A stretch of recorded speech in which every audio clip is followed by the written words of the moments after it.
آج صبح اسلام آباد ہائی کورٹ نے شیخ رشید صاحب کو ایک بہت بڑا ریلیف دیا کہ شیخ رشید صاحب کی پولیس کسٹڈی میں جب وہ اسلام آباد میں موجود تھے تھانے میں یا ہاسپٹل میں پولیس کسٹڈی میں تو ان کے خلاف کراچی اور لسبیلا میں بے بنیاد FIR درج کر دی گئی اور اسٹیٹ مشینری نے اپنے اختیارات کا ناجائز استعمال کرتے ہوئے اور اپنی پاورز کو ٹرانسگریس کرتے ہوئے abuse of process of law کے ذریعے ان کے خلاف بے بنیاد FIR دوسرے صوبوں میں درج کر دی اور اس کے ساتھ ساتھ پاکستان بھر میں ان کے خلاف درخواستیں فائل کروانا شروع کر دی اپنے پارٹی کارکنوں کی طرف سے. آج اسلام آباد ہائی کورٹ نے ہماری ریٹ پٹیشن پر سماعت کرتے ہوئے ابتدائی سماعت کے لیے اسے منظور کیا اور شیخ صاحب کے خلاف جو کراچی اور بلوچستان میں FIR تھیں ان کو معطل کر دیا اور وفاقی اور صوبائی حکومتوں کو اور پولیس کو شیخ رشید صاحب کے خلاف مزید کوئی بھی FIR درج کرنے سے ان کو روک دیا. اور اس وقت جوڈیشل مجسٹریٹ صاحب کی عدالت میں درخواست ضمانت جو آپارا تھانے میں کیس درج ہے اس میں اس کی سماعت ہوئی اور آج استغاثہ کی طرف سے پراسیکیوشن کی طرف سے ان کے کونسل نے ریکویسٹ کی عدالت سے کہ ان کو 1 دن کے لیے تیاری کا موقع دیا جائے. 2 دن انہوں نے مانگے تھے, عدالت نے ان کو 1 دن دیا کل کے لیے, تو کل اب اس درخواست ضمانت کے اوپر بحث ہوگی. Thank you very much.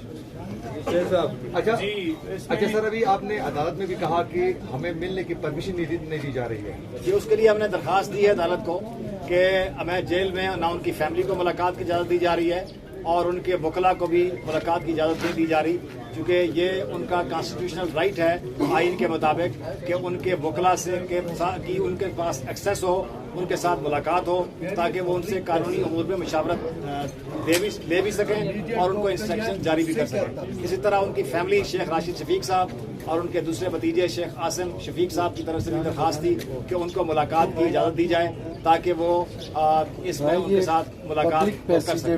تو یہ عدالت نے آرڈر نہیں کیا. میں بھی قاضی صاحب کے ساتھ شیخ رشید صاحب کو کونسل ہوئی اور مری تھانے میں جو FIR ہوئی وہ بھی اسی طرح سے بڑی غیر قانونی طریقے سے وقوع جو بنایا گیا کہ شیخ رشید صاحب کے پاس ہتھیار تھے اور وہ وہاں سے گیٹ پہ آئے اور آ کے انہوں نے پولیس کے ساتھ مزاحمت کی ہے. بلکہ آپ کو تھوڑی سی میں اس کے بارے میں بتا دوں کہ 2 گاڑیاں ابھی بھی پولیس کے قبضے میں ہیں جو ابھی تک شیخ رشید صاحب کی ڈیلیور نہیں کی گئی. اس کے اوپر بھی ہم جو ہے پولیس کے خلاف FIR درج کرنے کے لیے متعلقہ فارم پہ رجوع کریں گے اور شیخ رشید صاحب کی ضمانت انشاءاللہ کل ہو جائے گی. ہائی کورٹ نے بڑا زبردست ہمیں جو ہے اس کیس میں ریلیف دیا ہے اور کیونکہ اس سے پہلے جو توہین عدالت کی درخواست تھی ہماری وہ ہائی کورٹ میں پینڈنگ تھی, جو 160 کے تحت جو نوٹس دیا گیا تھا وہ سسپینڈ ہو چکا تھا. اس کے بعد یہ پرچہ کیا گیا. یہ جو پرچہ ہے یہ بالکل غیر قانونی طریقے سے 196B کی پروسیڈنگ کر کے اس کے تحت یہ FIR جو ہے وہ درج کی گئی اور جو پروسیڈنگ 196B ہے اس کا بھی ایک طریقہ کار ہے وہ بھی فالو نہیں کیا گیا. تو اس میں بھی ہم جائیں گے انشاءاللہ اور یہ بیل کل کے لیے فکس ہوئی ہے. ملاقات کے لیے ہمارا حق ہے, قانونی ٹیم کا حق ہے.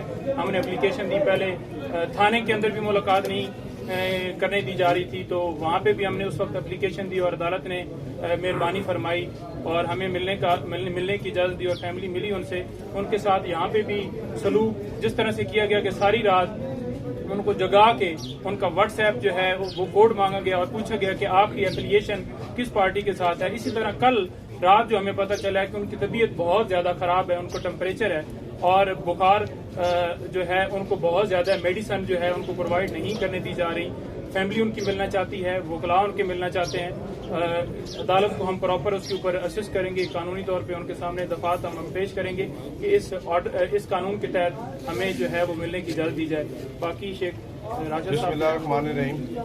میں سب سے پہلے آج اللہ تعالیٰ کا شکر گزار ہوں, پھر اس کے بعد اس ملک کی اعلیٰ عدلیہ کا, ہائی کورٹ کے آنریبل جسٹس صاحب کا اور اپنے وکلا جناب سداد رازق صاحب کا, پنجوتا صاحب کا اور انتظار صاحب کا کہ آج ہمیں بہت بڑا ریلیف ملا ہے. اور جب صبح میں 7 بجے کچہری کی طرف آ رہا تھا ادھر F8 میں نے اپنی آنکھوں سے خود دیکھا کہ سندھ پولیس کی گاڑیاں بختر بند گاڑی کے ساتھ اڈیالہ جیل کی طرف جا رہی تھیں. وہ 3 دن سے کہیں نہیں گئے تھے, سندھ ہاؤس میں ہی تھے, اور ان کو یہ ہدایت تھی کہ آپ نے ہر حالت میں شیخ رشید کو سندھ لے کر آنا ہے, چاہے جو مرضی ہو جائے. اور جس طریقے سے ان کا ایک MNA ہے مندوخیل, اس نے جو ایک ٹاک شو کے اوپر شیخ رشید احمد صاحب کو سیدھی جان کی دھمکیاں دی. اس نے کہا ہم اس کو سندھ لے کر آئیں گے, اس کی 7 نسلیں بھی یاد رکھیں گے اور اس کو زندہ نہیں چھوڑیں گے. وہ بھی درخواست انشاءاللہ تعالی ہم اپنے وکلا کے ذریعے دے رہے ہیں کہ یہ دیکھیں کہ براہ راست انہوں نے پلاننگ کی تھی کہ جب شیخ رشید احمد صاحب سندھ پہنچیں گے, انہوں نے اپنے کارکنوں کے ذریعے شیخ رشید احمد صاحب پر وہاں پر حملہ آور ہونا تھا. تھانے ان کی اپنے ہیں, سندھ حکومت ان کی اپنی ہے. بہرحال ہمیں وہاں سے ریلیف ملا. صبح 4 بجے شیخ رشید احمد صاحب کو جگا کے کہا کہ آپ اپنی تیاری رکھیں, آپ کو کسی وقت بھی سندھ لے جایا جا سکتا ہے. اور وہ صبح سے تیار بیٹھے. یہ بات درست ہے کہ جس رات ان کو لے کے گئے, یہ بات میں کرنا نہیں چاہتا تھا کہ ہسپتال کے میں وہ 102 103 ٹمپریچر تھا. اللہ تعالیٰ ان کو صحت دے, میڈیسن مل رہی ہے کہ نہیں مل رہی. اور آج کے دن تک ابھی تک انہیں گھر کا کھانا نہیں پرووائڈ کیا گیا. نہ صبح کا ناشتہ ہم لے کے گئے وہ دیا ہے, نہ دوپہر کا کھانا دیا ہے, نہ کوئی کچھ نہیں پتا کہ اندر ان کے ساتھ کیا ہو رہا ہے کیا نہیں ہو رہا. ہم نے درخواست دی ہے اور آج حلقہ نے 60 اور 62 کے نامینیشن پیپر کا جو ہے وہ کام شروع ہو گیا ہے. دو دن ہے, 6, 7 اور 8. قانونی طور پر یہ میرا حق ہے کہ مجھے اجازت دی جائے. میں نے شیخ رشید احمد صاحب کے نامینیشن پیپر پہ ان کے سائن بھی لینے ہیں, ان کے کیونکہ ڈاکومنٹ جو سارے سائن کروانے ہیں اس میں ذرا سی زیر زبر آگے پیچھے ہو جائے تو اس پہ اعتراض لگ جاتا ہے. اگر ہمیں ملاقات کی اجازت نہیں دیتی, اگر وہ ڈیٹ نکل جاتی ہے تو یہ بھی ایک بہت بڑا سوالیہ نشان ہے کہ حکومت کوشش کرے گی کہ کسی طریقے سے شیخ رشید احمد صاحب کے نامینیشن پیپر نہ جمع ہو. لیکن ہم بہرحال پوری کوشش کریں گے کہ کل کی ڈیٹ میں شیخ رشید احمد صاحب کے کاغذات نامزدگی حلقہ N 62 میں اور حلقہ N 60 میں میرے جمع ہو جائیں. اور ہمیں پوری امید ہے کل آپ پارا کی تھانے میں جو ہے وہ ہمیں اس کی بیل مل جائے گی. مری میں کل کی ہے وہ کنڈی ہائی کورٹ میں سردار رازق صاحب نے بتایا کہ ہم جا رہے ہیں کوائسمنٹ میں, کل صبح وہاں پر بھی جا رہے ہیں. اور جو اللہ تعالیٰ یہاں پر مجھے پورا یقین ہے اور دوبارہ ہے کہ وہ جو جتنا انہوں نے ظلم شیخ رشید احمد پر کرنا تھا کر لیا, جتنا ٹارچر کرنا تھا کر لیا, جو رسیوں کے ساتھ باندھ کے کرسی پہ بٹھا کر اب ان کا وقت شروع ہونے والا ہے. ہم نے کبھی آپ جتنے یہ چینل ہیں, جتنے میڈیا, کبھی زندگی میں ایک چینل مجھے بتائے کہ کسی بڑے لیڈر کو, شہباز شریف کو ہتھکڑیاں لگا کر اس طرح سیڑھیوں سے دھکے دے کر لائے ہوں. اسی طریقے سے مریم نواز کو, حمزہ شہباز کو, آصف زرداری, یہ شہزادوں اور شہزادیوں کی طرح آتے تھے. شیخ رشید ایک غریب ماں باپ کا بیٹا ہے, ایک رزق حلال کمانے والوں کا بیٹا ہے. کل سے پوچھ رہے ہیں چینل پہ کہ اس کا باپ کون ہے. اس کا باپ رزق حلال کمانے والا تھا. وہ کوئی منی لینڈر نہیں تھا, وہ کوئی قبضہ گروپ نہیں تھا, وہ کوئی منشیات فروش نہیں تھا. شیخ رشید نے خود آج جس مقام پر پہنچا ہے خدا کے بعد اپنی محنت سے وہ یہاں پر پہنچا ہے. اور اللہ تعالیٰ انشاءاللہ تعالیٰ اس کو سرخرو کرے گا. اور ایک ہی سوال ہے کہ بتاؤ کہ ہم عمران خان کو نیل کرنے جا رہے ہیں, تم کیا کرو گے؟ اور اس کا ایک ہی جواب ہے.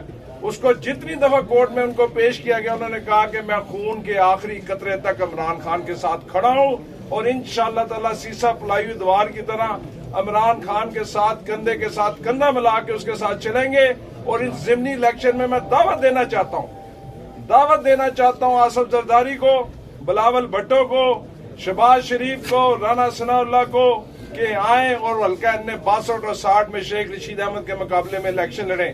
دودھ کا دودھ اور پانی کا پانی ہو جائے گا.